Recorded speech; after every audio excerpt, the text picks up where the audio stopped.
Hello বন্ধুরা, আজকে দেখাবো টোটাল প্ল্যানার মেশিনের ব্লেড কিভাবে খুলতে হয় এবং ধার দিতে হয়। তো এটা হচ্ছে টোটাল ব্র্যান্ডের মেশিন।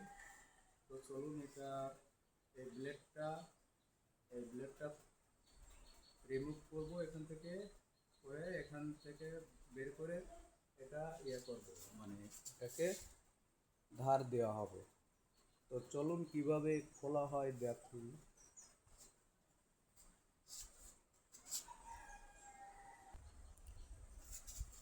তো এটি হচ্ছে মেশিন। তো এটা খোলার জন্য এটা লাগবে, চাবিটা লাগবে। তো আবার এটা একটা চাবি আছে, এটাও লাগবে। তো ব্লেডটা যেহেতু ফার্স্ট টাইম খোলা হচ্ছে, তো একটু জ্যাম অবশ্য হবে। আমি এখানে একটু সিঙ্গার অয়েল দিয়ে নিয়েছি এই ব্লেডটার ভিতরে। তো এটা অনেক সহজ এটা লাগানোর জন্য। এখানে দুটি স্ক্রু আছে। এটা হচ্ছে ব্লেডের এই সাইডটা আপ ডাউন করার জন্য, এবং এই সাইডটা আপ ডাউন করার জন্য এটা যত টাইট দেওয়া হবে তত এই সাইডটা আপ করবে। এবং এই যে নাটগুলো এগুলা কিন্তু এদিকে দিতে হবে।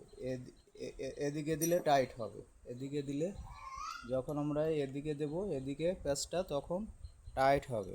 আর যখন ডিল হবে তখন ডিল করার জন্য আমাদের এটা এদিকে দিতে হবে, এদিকে দিতে হবে। তো এদিকে দিলাম, এটা এদিকে দিলাম, এদিকে প্যাচটা এদিকে যাবে, এদিকে গেলে মোটামুটি ব্লেডটা খুলে যাবে। তো এখন যে ব্লেডটা খুলে গেল, এই ব্লেডটা কিন্তু বেরোনোর জন্য এই জায়গাটা প্রেসার করতে হবে, এই জায়গায় প্রেস করতে হবে। এটা প্রেস করে তারপরে এখান থেকে ব্লেডটা বের করতে হবে। এই যে খুব সহজ সিস্টেম। তো এই যে ব্লেডটা বেরিয়ে গেল।